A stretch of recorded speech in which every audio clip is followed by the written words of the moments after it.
G'day everyone, and welcome to another episode of the Prospectors Podcast. I'm Andy, and I'm here with Andrew. G'day guys, thanks for tuning in.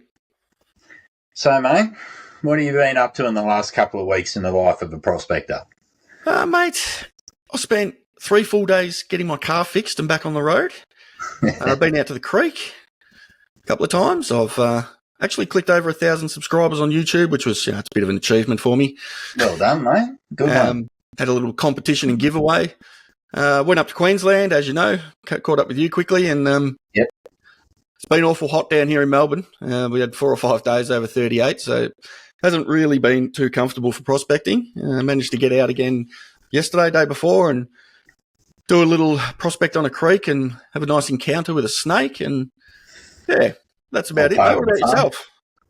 Oh, well, mate, I've actually been laid up for a couple of weeks, so as everyone knows, it's this podcast has taken us a few weeks to get out, and that's because I was a bit crook. Basically went to the doctor for a skin check, got 4 moles cut out, and one of them got infected, which is, just the way it goes sometimes. But I'm all healed up now, and I'm still glad I went and did it, to be honest, even though I got that infected foot. At least, I know I'm sort of haven't got skin cancer, which is pretty good considering I've had one sister pass away from it and another one sort of, have a lot of trouble with it over the years. So, it's something you really want to stay on top of. And I think everyone absolutely. And I guess that's our safety tip of the week. We know our safety tips are, we're just telling people what they already know. It's just that reminder. Keep your hat on, chuck on a long sleeve shirt, try not to get too sunburnt, guys. I know we're all Aussies and, we're a bit blasé with the sun. I'm as guilty as anyone for that, but do try for your loved ones, if not for anyone else.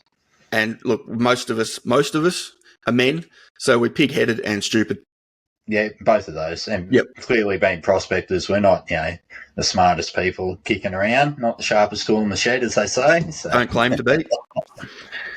No, very good, mate. No, besides that, though, I've been doing a little bit of research on the Palmer.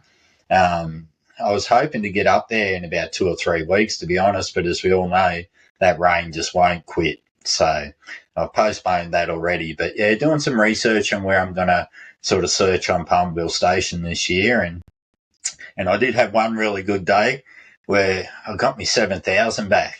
So saw that. I had a fall last year, smashed the 7,000, send off to Mine Lab, and they send all back good as new for me. So I'm actually pretty keen now to get out and give it a run. I might head out to Warwick in a week or so and, see if I can find a bit. Very good, very good. Make it 2 weeks and I'll join you. So, besides that, mate, I think we're going to have a talk about some quick thing about New South Wales prospecting rules, eh? Yeah, just cover off a viewer question or request. A couple of guys wanted to know. So I'll start with every state has different rules around prospecting. It's up to you guys to, work out the rules if you're going to visit that state. It's also a subject I like to avoid. I don't want to be responsible for giving out incorrect information, so make sure you're doing your own research. But I will say, New South Wales is not too different to Victoria when it comes to prospecting rules. Main differences are New South Wales permits hand tools only, so pan, sluice, digging tools, trommel, high banker are a no-go. Powered electrical devices, no-go, except for detectors. So that includes, pumps, batteries, all that sort of thing. You can prospect on private land with the owner's permission. State forests with a permit. You can apply for that permit. It's 12 months. Statewide authorisation through the Forestry Corporation. It's online. It's $27.50 a month. And there is a link in the description below to that if anyone is interested. You need prior permission for Crown land to the rights holders. That's a little bit of a difference to some of the other states. So you do need prior permission for Crown land in New South Wales. National parks are a no-go zone, except for the few listed on environmentnewsouthwales.gov. Link in the description below for that as well. But you can also find around 70 designated prospecting zones in New South Wales. Also, a link in the description below. If there's any New South Wales prospectors out there, I know we have a few because we sparked them up the other day, telling them how terrible their state was. please comment. Let us know. I may have just opened a can of worms with that, but yeah, let us know your thoughts on your own state. Well, my experience from being down in New South Wales, and I haven't chased much gold down there, but I chased a lot of gemstones. And while a forest might say it's open for prospecting, when you turn up to the forest and the forestry workers have got the signs up saying, we're working here, this place is shut, then that's part of the rules as well. You've just got to accept that when you're going into forestries, there's workers in there everywhere, and when they're working an area, they're going to shut it down. So, but like you said, we take no responsibility for any actions for any prospectors. You got to do your own research and make sure you're not getting in trouble, guys. It's just part of the gig, and the less people that do the wrong thing, the more chance we've got to get more ground open. It's simple as that. Yeah, more opened or less closed. When you're talking about closed, Victoria at the moment, it's all about what's being closed. Yeah. So. Yeah, no, very good, very good. And look, I know there is some good gold in places in New South Wales. It's like a lot of ground in Queensland too. It's just locked up in private property or in ground they won't let us on. And unfortunately, trying to change those rules even is just a bureaucratic nightmare that you'll never win, most likely. So yeah, that's it. Now, Matty, I think we've got a new, not a new segment, but a segment we're introducing, and we don't have a name for it yet. We've come up with a couple of ideas, but why don't you let them know what we're heading for here. All right. So this is something that I saw in the comments, and a few people have said to me in person that we should have a reading the ground segment. A segment where we talk about what we're looking for when we're going out to an area. Basically, what's the best spot to start searching. So we're looking for a name for that. We thought about the Golden Book, but then we thought we might get sued. Reading the ground, the Book of Nuggets, just an idea like that. What was it? The Library of Gold. Yeah. So something along those lines. But anyway, it'll just be about helping us all read the ground, and maybe getting a tip or a trick off someone else that you haven't sort of learned or heard before. So this week, though, it's just going to keep it really short and simple. Learning to read the ground when you're new to the game, or even when you go to a new area or a new part of your gold field you haven't been to before, is a bit tricky. It can take time, especially when a lot of the gold's already gone. But one of the best things you can do is go and have a look at those spots where the old timers did a heap of work in, where there's some old mines. If you're driving along with a mate and he points to a hill and says, back in the day, someone found 20 ounces on that hill, go and have a look at it. Have a look at the ground, have a look at the vegetation, have a look at the rocks, familiarise yourself with what good gold-bearing ground in your area actually looks like. From the clays to the type of quartz that's there, the gravels, all the vegetation, the elevation, the lay of the land. There's so much information you can take in. Yeah, and it's all that sort of information that will lead you to gold. It's people that have been in the game for a long time find more gold than beginners. And experience. We can't buy experience. You can only earn it. And that's the thing. When you've found a few thousand nuggets over years and years, then you've got that nugget catalogue in your head. You know where those nuggets came from, what sort of dirt they were in, where they settled in comparison to the waterway, all that bit of information that other people don't have. And over years of putting that information together, you get better at reading the ground, of walking straight into a hill or a gully or whatever it is you're working, and spotting the hot spots, the 3 or 4 spots where if there's gold here, it should be in these spots, because that's the most likely place for gold to end up. And you know that from past experiences of finding heaps of gold. Yeah. So that's right. Go and check out with people who've already found gold in your area. It can give you that information on ground and vegetation especially that could lead you to some good gold in the future. Also help you with what sort of deposit it is. Absolutely. I mean, you've got to take note of the type of gold you're getting. Is it sharp? Is it in quartz? Is it water worn? Is it iron stained? All that information, every bit of information you can get is, information is knowledge. It's going to help you in the future. Yep, definitely. So that's, we'll expand on that segment. We'll expand in the future. Yeah, we'll expand on that. I think the next one I'll sort of go into inside bends. We all know inside bends hold gold. We pretty well know why they hold gold as well, but we'll go into the way inside bends are formed and why gold settles there. So the geology and the topography of why gold is settled up on an inside bend. So it's that sort of information we'll look into. Yep. Right. And hopefully that's beneficial for everyone, because we have had a few comments asking about ground reading and stuff. So we will hit it. All right. Time for my favourite segment. Nugget drop. Drop a nugget. All right. So drop a nugget shout out time for this week. It goes to a friend of mine, Andy from Poverty Prospecting, with his star of the show, Smudge. So Poverty Prospecting Australia, if you haven't seen Andy's channel, you're missing out on some real prospecting education, that's for sure. He does all sorts. He'll retort amalgam or mercury from gold the safe way at home, not like how I do it. He'll make sluices literally from trash on the side of the road that are absolute winners, to mine exploration, to the history of the area. He finds his fair share of gold too. So go give Andy a follow on YouTube. He's just clicked over 1,000 subscribers and doing a giveaway currently. So if you quickly get over there, you might even be part of that. If you have seen my channel, you would have seen Andy out on the creek with me. We try and catch up when we can, support each other. He's a big supporter of the community for content creators and prospectors. He's always shouting out and making sure we're all supporting each other. So there is a link in the description below to Andy's channel. Go and say good day and tell him the Prospector Podcast sent you over. Yeah, that's excellent, mate. I love educational channels. It's one of my favourite parts too about being in this game, is just sharing the education. And whether it's something, you might think it's a redundant piece of information, but I've learnt things off beginners before.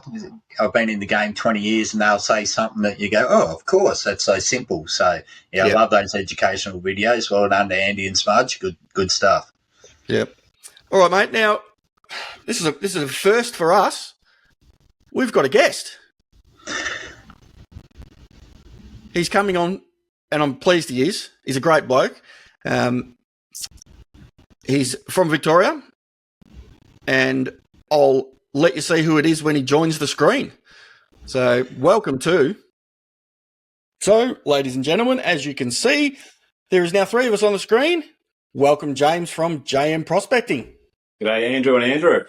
G'day, Jim. How are you, mate? Thanks for coming on. Mate. My pleasure, absolutely. Matey, for those who don't know you out there, give us a quick rundown. James, the tallest prospector in Australia, I think, who does YouTube. It's a small channel.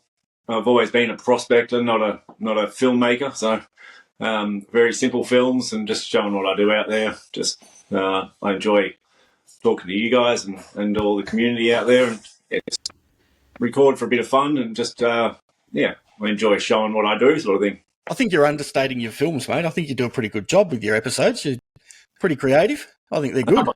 I'm definitely more of a fan than a creator. I love watching YouTube. I love watching you guys, and just generally supporting everyone. And I just really do. I don't show adventures where I don't find gold, because I don't watch people's videos much where they don't find gold. So that's that big conversation that everyone has. Is I'm glad that you posted your self-finance and lead shot, but geez, the internet would be full of people finding lead shot out there if. Yep. Yeah, that's right. If we all showed all the junk targets we all dug, there'd be a million extra hours of viewing on YouTube for us. 100%. And you got to get your videos down to like half an hour or something like that, some watchable amount of time, and you come home with 4 or 5 hours of footage of yourself finding junk. It's pretty easy material to cut out of the film that you're making. So true. I just want to just point out to maybe if it's happening, I've got some landscaping going on right behind me at the moment, and I'm struggling to hear anything, and I hope you guys can't hear it. But just in case you can, that's what's going on. So what area do you like to prospect in, Jim? What's your sort of local turf? So I live in Geelong, which is it's barren of gold. So I'm lucky enough to, over the last couple of years, been working in the Golden Triangle. I pretty much work in Ballarat 50% of the time. I also have been working in Ararat, which is about 2.5 hours drive through the goldfields to get there. And whilst I was doing that, I was working by myself, building a house by myself, and I struggled to get to work quite during that time. I'd be driving through and finding spots, and so I did a lot of. I drove around a lot because I was in the car constantly driving from job to job and just finding new spots, and just pretty much anywhere in the Golden Triangle. I have to drive somewhere, so I might as well drive anywhere. Look, mate, first video I watched of you were out there in a moon boot detecting. So obviously you had a bit of an injury. Did it change the way you sort of thought about things a bit? Like, obviously you're not walking as far with that sort of injury. Just slowed you down and changed the style a bit, or you just kept hard at it? Yeah, I tried to park as close to where I wanted to go as possible. But in the vehicle I had wasn't that easy, and we had some bushfires and stuff then too, so I sort of had to do a bit of a trudge through the bush to get to where I wanted to go a couple of times there, and then I found working on uneven ground wasn't really working for me. But I'm constantly dealing with some sort of an injury or an illness or something like that. Mate, welcome to the club. I know exactly what that's like. A couple of years ago, I detected a whole year with an injury, and it sort of changed the way I thought about it. I still had a good year, but it just slowed me down. And like you say, I was looking for flat ground. I wasn't doing hillsides and banks, and it just changes the way, especially like a lot of us, I guess, with the detectors nowadays, like to charge off to distant parts of the bush, and sometimes it's still right next to the road. Exactly. So that, I guess that sort of did lead me into the last couple of videos I've done. I have been different ways to find gold, I guess, and that would be me cherry picking the easy places. We've lost you. Just cherry picking the easy places that I can park and get out of the car and get straight into detecting. No, we haven't lost him, mate. That's his face usually. He's back. Here we go. Just nodded off for a little second there, mate. Good old Queensland internet. So I really just did, I guess, try and find some easy spots at that stage. But at the end of the day, with an injury like that, the only way it's going to slow me down is like going to work or having to do balls with the kid and all that sort of stuff. The prospecting, I've always got energy for that, and I'm always healthy enough for that. But doing the other things is where it actually slows you down. So pretty standard. That was a good video I watched of yours. There was a few good things I really liked on it. One was where you took that bit of leaf litter off, just that 2 or 3 inches of leaf litter, and produced a few extra targets for yourself. That's something I do fairly regularly now, especially if I find 2 or 3 in that sort of 1 or 2 metre area. Just turn the pick on the side and rake that top off, and it's surprising how often an extra target or 2 turns up. Yeah, I've had pretty good luck, I guess, with finding little patches around, and I reckon that's a lot to do with previous experience. But if you find a bit of gold, it can be on a malachy, it could be on a side of a hill or something like that. But if you find one bit of gold, you go back to that area. I struggle with timing. Like, I've got 3 boys who do sport like every single night, apart from one night of the week. I've got, I coach a basketball team. I obviously run a business and all that sort of stuff. So it's all a matter of timing. And so if I go for a lunch break, I might find one little tiny bit of gold in a lunch break, and then that gets put on my map and sort of thing, a mental map. And then I'll head back there and really sort of hit that area up properly. And just if I find one bit of gold, I know there's more gold in that area. So you might as well have a proper look. And it's Ballarat, Creswick, all those sort of places get hit pretty hard for a long time now. And I think the majority of people are swinging the same detector as I am and all that sort of stuff these days. So you really got to sort of think outside the box to get those little spots. And then moving leaf litter, moving branches, all that sort of stuff. If you don't do it. Absolutely. And then I watched you dig a target right at the end of that video, and you're calling it as a weird signal straight away. I don't know. I'm using basically exactly the same setup as you for prospecting. And as soon as I heard it, I thought he's either got a boot tack or about a 0.8 to a 1 grammer. And just that warbly signal that you got. Yeah. That's one of my favourite sounds on the 6000 when it just gives that, a bit of a warbly signal. How often that turns out to be a 0.8 or a 1 grammer is pretty good. Yeah. It was good to watch. Yeah. I find rusty bolts, like bolt ends or nuts or something like that, will sometimes give me, that's, in my experience, probably I've found 10,000 times more of them than I have of graham nuggets and that sort of stuff. Yep. So Yep. I'm like, I straight away go to junk and being a bit negative. At the end of the day, walking around with a sore foot and all that sort of stuff, I'm like, That's more to do with the goldfield that you're in, I think, though, isn't it? Yeah. It's just more junk than gold left now. Yeah. Well, not long ago I found a 5 yen coin in a road pushing, and I was like, I swear to God, it was when I first saw it, I was like, I'm in the Sovereign Club. Yeah, I found the Sovereign. Yeah, so excited. And I pulled out a 5 yen, and I think there's a couple of people said to me, they probably are rarer in the gold fields than a sovereign and all that sort of stuff. So, it's weird junk. There's always something different.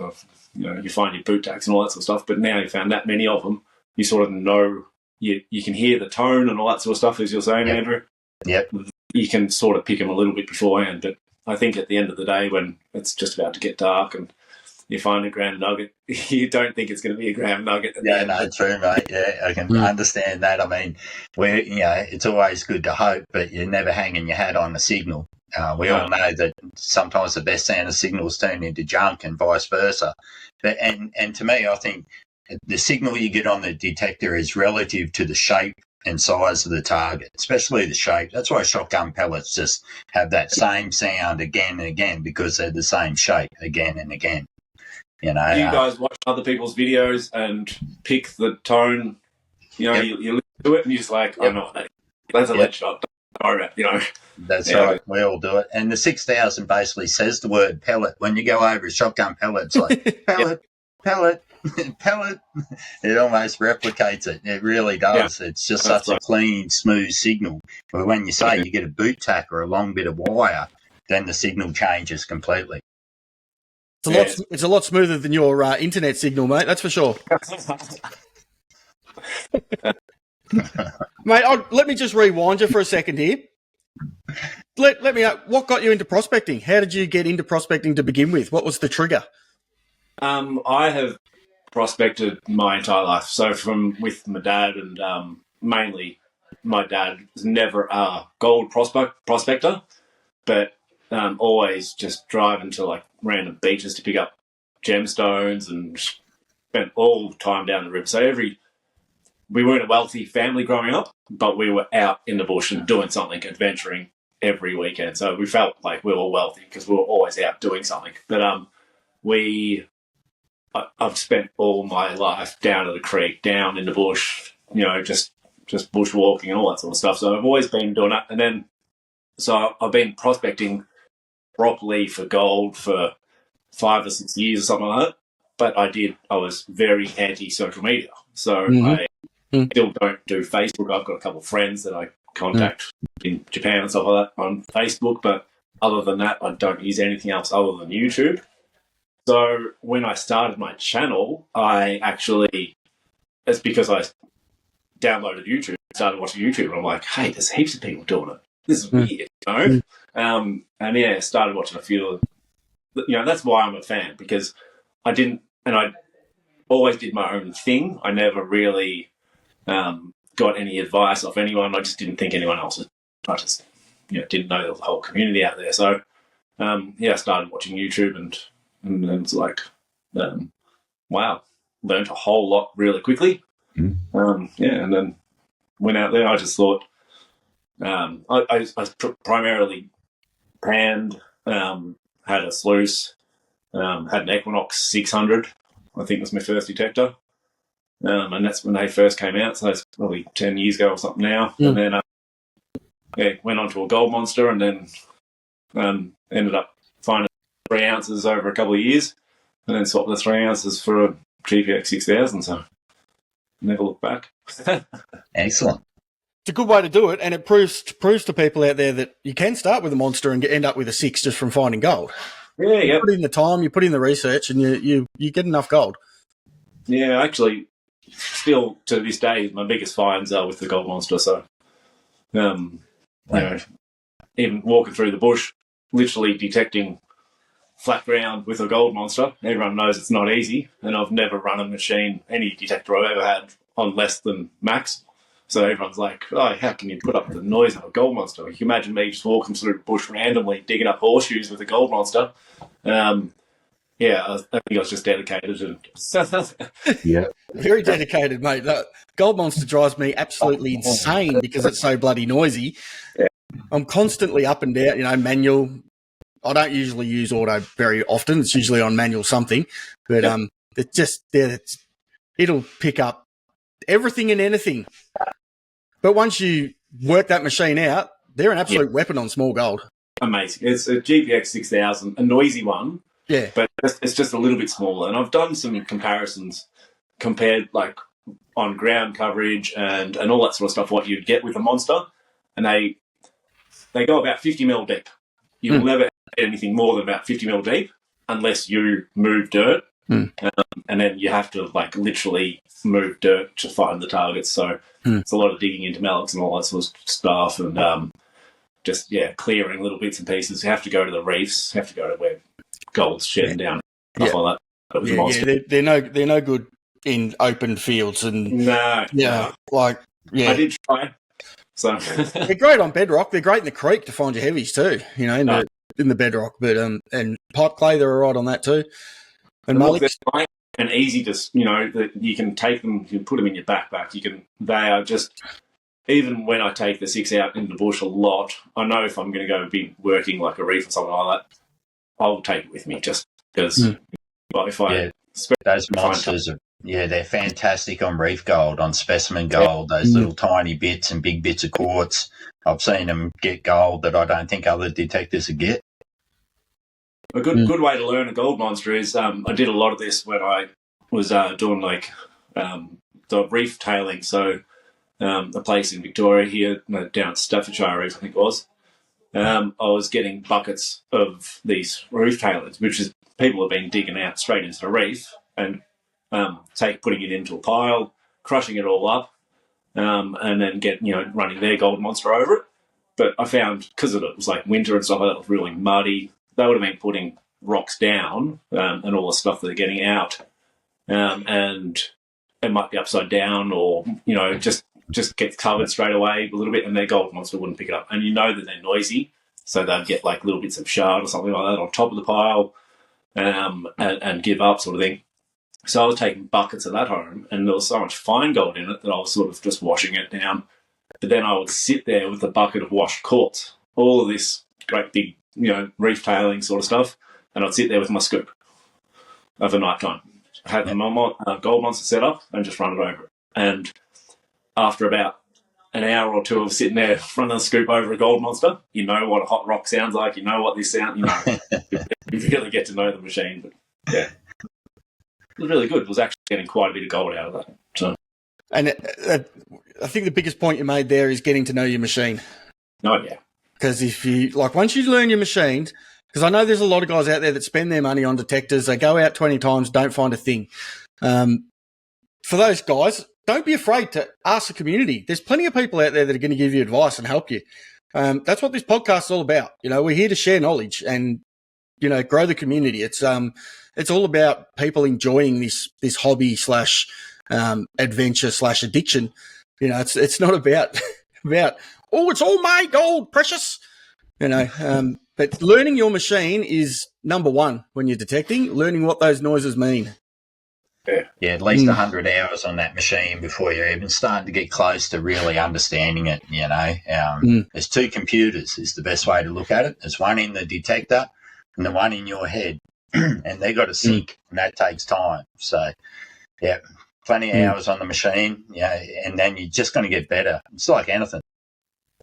Just about time to wrap it up. You're right, Jim. It's all good, mate. We're pretty relaxed here. Just deal with what you got to deal with. There's lots of them. I'll have an audience sitting around soon. That's all right. They can join in. We don't mind. More the merrier. So Jasper, who just came in, we just spent the weekend up in Ararat with Savage Prospecting and Two Brothers Prospecting. Yep. Jasper, had to go with 6,000. So he's 8-year-old. And he was swinging, finding targets, digging them up, scooping them, and getting the targets out. A lot of lead shot. But he ended up with 2 nuggets, and I got 2 nuggets for the day too. So he ended up, my 8-year-old equaled me in the gold fields out there, doing it all himself. So I think he's the bit of the the future of prospecting in Australia. Yeah, well, it's going down from generation to generation, isn't it? Yeah, absolutely. I had mine out on the creek a couple of weeks ago. Yep. He was out of ball. He got his first ever bit of gold in a pan, and that's it. I'm rich. I'm leaving. I don't have to do it anymore. He said, "Oh, it's done. I've got gold now." I get home and they're like, "How much are you going to buy the gold off me for, Dad?" I bought an Equinox 800, and my eldest daughter borrowed it, and I haven't seen it since. So yeah, that's the way it goes. I won a knocked a macro at Andrew Smith's fundraiser day. It was a good day. I actually won nearly all the raffle tickets. I think I bought most of the raffle tickets, but I won. So like I did last year. Yeah. So, the last 3 or 4 raffles I've been in, they've said, James, you can sit aside. You can make a donation. Yeah. Prizes. I was like, and I was in between jobs, so I was actually thinking, could I be a professional raffle person? Just try going raffles. But I won this the knocker macro, and on that weekend, my brother was with us. I've never actually smoked that in my life. Yes, he's got the bug too. He's in Melbourne, so he's an hour away. So he's got to have his little bit of detect fun up there too. So yeah, no, that's it, matey. All right, so you pass it down to the next generation. You started at a young age. Yep. What keeps you going? Mental health, I think, is probably. I can feel, because I'm so limited with time. I can feel at the end of the week, there's that I want to find one bit of gold. Mm-hmm. That of just I don't care how big it is or whatever. Obviously, most of my videos are small, find very small gold a lot of the time. But you just want to find that one little bit of gold. But I take Arlo, my dog, out, and we will go out in the bush and just walk around, and we're probably not even detecting a lot of the time. We're just looking at stuff and getting the mental health back. Switching off from that world. Put the headphones on, and it's you and the dirt. Yep, something therapeutic about it, isn't there? Yeah, 100%. Yeah. We I think I got asked the other day, "Do you see many koalas and stuff out in the bush?" Like, no, I'm looking at the dirt. Yeah. I'm focused, and it's me in the dirt. It's just bull ants, reptiles, and gold. Yeah, everything that's on the ground. You'll see lots of that. Yeah. It is. If I didn't go out for a couple of times because I've been unhealthy, I haven't been out for like a couple of weeks or a month or something like that, and I'm not a nice person to be around. I'm on edge. I need to just go and unwind a bit. I don't think you're alone in that feeling and that reaction either. Like, I'll get exactly the same way. Yep. I've been home for 2 weeks now, and I'm starting to really get the shits with it, to be honest. I'm pretty keen to get out, and it's probably another week or so before I can, but yeah. You were already climbing the walls when I saw you last weekend. Oh, no. I'm not used to this. Especially living on the gold fields, I've normally got just access to gullies or a whole station all the time. So you literally prospect 6 days a week, and then on your spare day off, you go prospecting. And now I'm not even getting out in the bush. I'm struggling with it a bit, but it won't be long. It'll stop raining. Mate, you wouldn't be able to get up there anyway. It's 2 foot underwater, 3 foot underwater. Highways are washed out. Yeah, all blocked. You're going nowhere. Yeah. That all gives right, you very good. Ground. All the water sitting around. You'll have to go. Yeah. You think, a lot of people ask me about the amount of rain we get up the Palm. I mean, we measure it in the metres up there. I think they got 2.8 metres last wet season or something silly like that. And it actually doesn't move all that much dirt because there's so much vegetation up there, of course, that all the grass and the trees really do hold the creeks in place. And, it really doesn't change much. And it's pretty consistent. The large amount of water is pretty consistent. Like, it happens every year. So That's right. Yeah. The country's used to it. Yeah. We get a 1 in 100-year storm every 3 years here. And then, but you really do change. You notice the change because it's a lot different. And I guess over those couple of years off having floods and bits and pieces, the prospectors go out there and move a lot of dirt. So it creates natural eddies and stuff like that in the That's creeks. true. So just geography a bit. So on the Cape, the moment we wait for is when the fires go through because they burn off up there every year. So every year, the grass gets burnt down and you go from detecting through 3-foot grass to detecting on like bitumen, basically. And that's the moment we wait for. That's when the new ground gets opened up. We were on a tally track a few years ago doing a Cape York trip, and we were right in the guts of the tally track, and it started raining. And because we'd been sort of on the track for a few weeks and sort of stuff already, we didn't think too much to have a look at the weather, but it rained that hard that we ended up packing up camp and all that sort of stuff and trying to get off the tele track because we knew there was a few river crossings that we had to get across before we were in safe zone.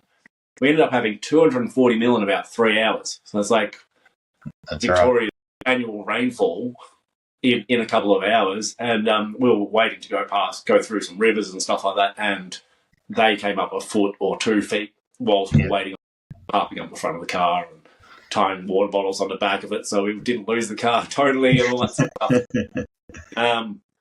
Just a crazy amount. And when it rains, it really... Yeah, I've been stuck in there for months at times. I've had to get helicoptered in and out a few times by the station owner and that sort of thing. It's just life up there. We're pretty used to it. It just tears up that country like the roads, though. That's really the main damage is to roads. So it keeps a lot of prospectors out too. But, once they fix up the roads and then the fires go through near the middle or end of winter, that's the time to hit up in the Cape and even the Territory in that area. Good weather too, better than that Victorian winter. Just can keep that.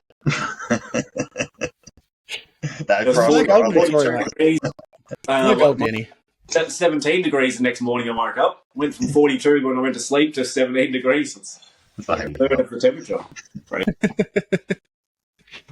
Matey, so where can everyone find you? J.M Prospecting on YouTube. There is a link in the description below for everybody, so make sure you go over and give James some love. You're not going to have to tell him that the Prospector Podcast sent you because he's here and he knows. Yeah, go and watch it. It's good. Good watch, mate. You've done some great videos. I'm on 170, 180 videos or something like that. And every video I've ever filmed has been on... I went shopping for a new phone the other day and I was like, I better get a good one with a good camera because I've shot like 170 videos with the same phone. It's a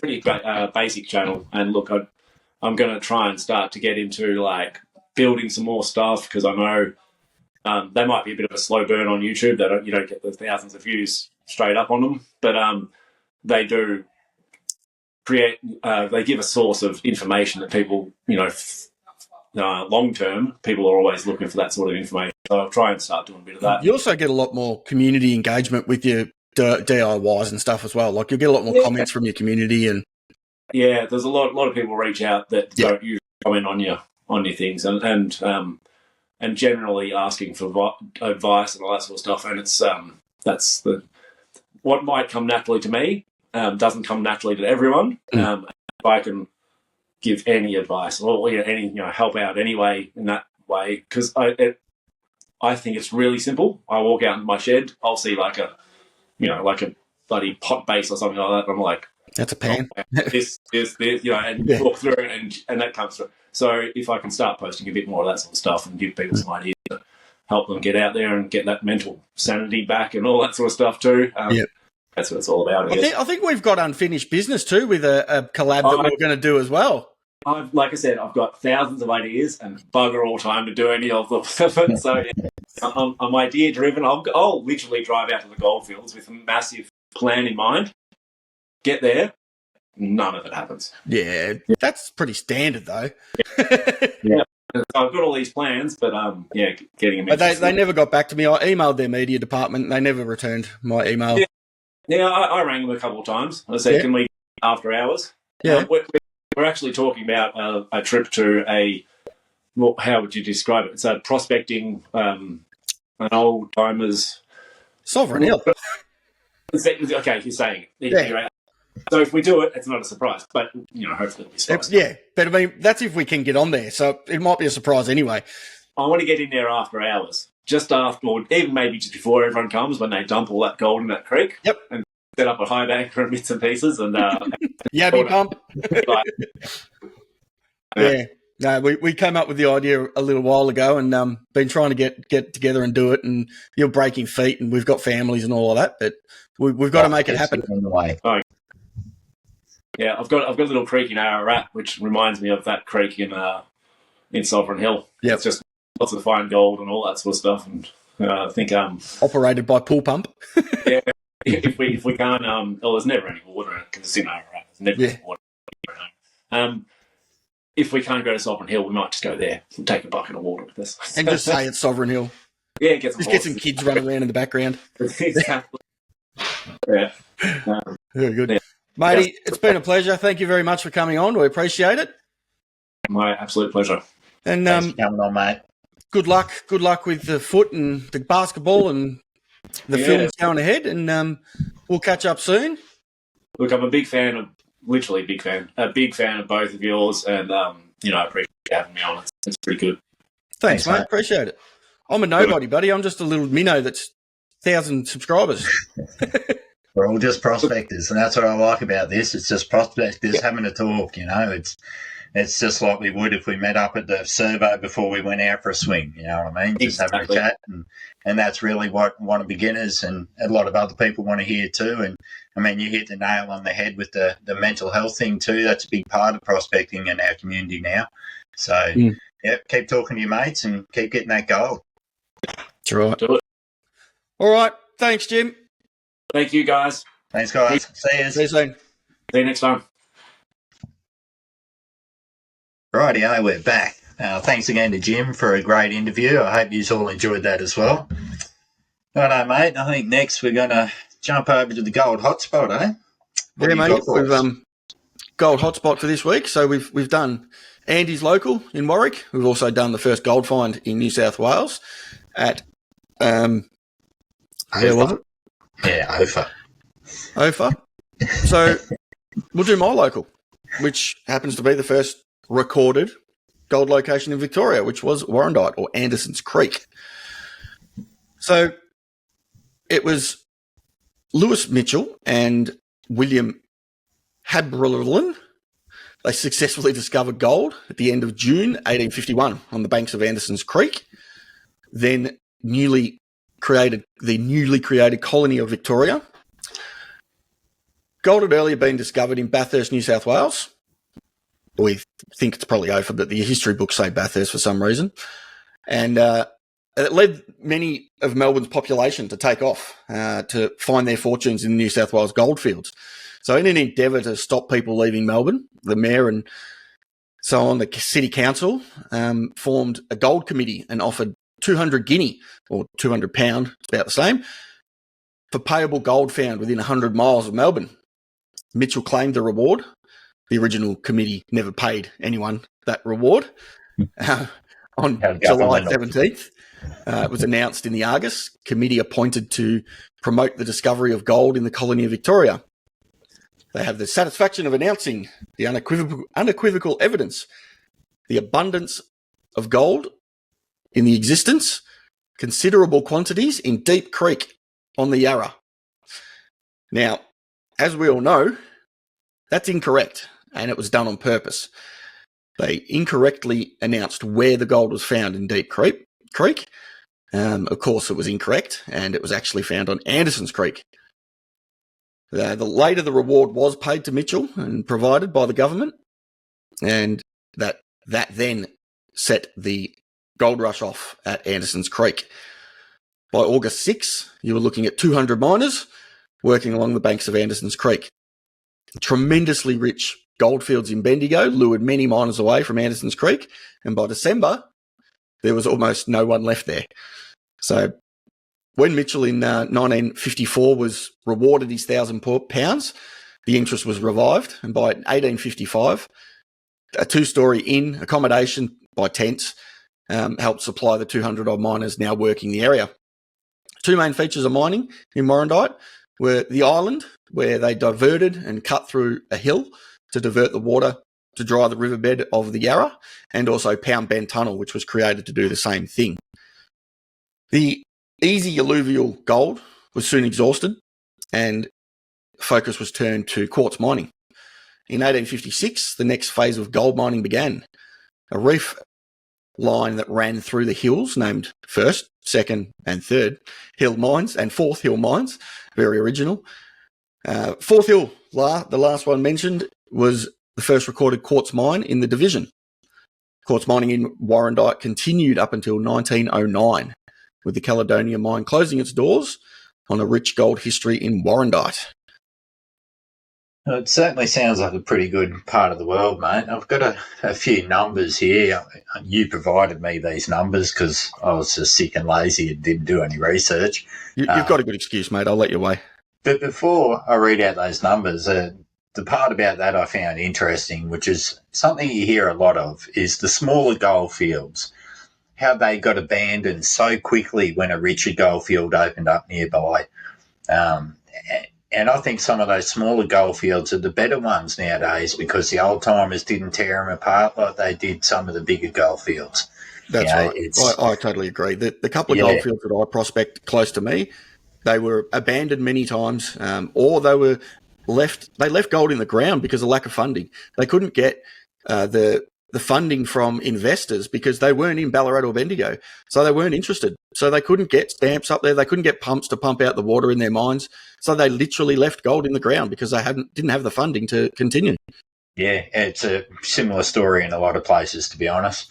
But all right, let's have a look at these numbers you got for me. It seems like there were some really good hard rock mines there. Like, these are pretty good numbers, and some of these mines ran for a long time. So the Yarra Tunnel mine yielded about 4 ounces of gold per tonne of rock. So it all comes down to how easy that tonne of rock was to get, though, doesn't it? That's right. How deep did they have to go for it? Yep.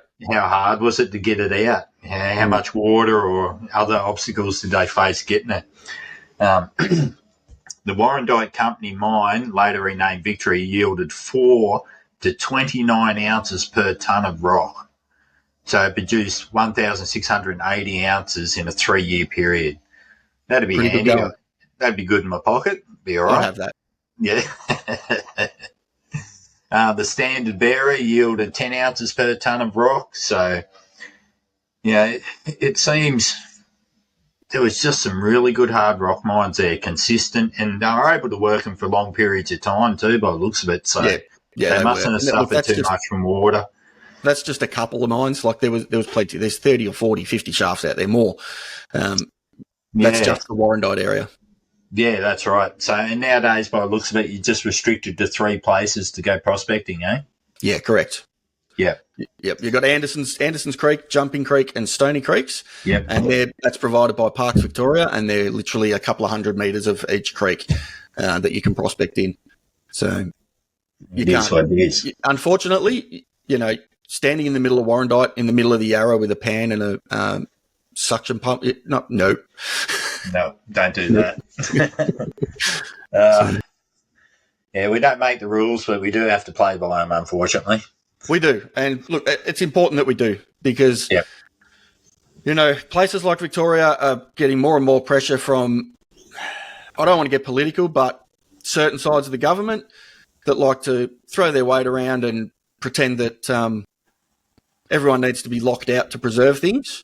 And they're heading down that way. And we're actually just coming up against heritage listing of our goldfields in Victoria. I've looked into it. I'm not right across it, so I'm not going to pass judgment or make too much comment about it.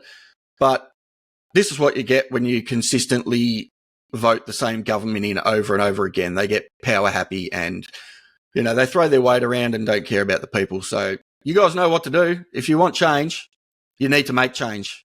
Voting the same people in is not going to change a thing. Yeah, Victoria certainly seems like it's got a few battles coming its way, to be honest. I've noticed already on a lot of the socials, people talking about some of the locked out areas and grounds you can get to and can't get to. And I've never weighed in because I don't know. I'm not a vicar. I don't prospect that ground. I don't understand the rules. But in Queensland, we find ourselves more, getting locked out of ground, but no hope of getting new ground open. But it's the small miners that are getting shafted in Queensland. They're the ones that find themselves getting locked out and shut down, just so they can scratch the back of the big miners, of course. So well, you can't even be a small miner in Victoria. You won't get a lease. It's a real shame.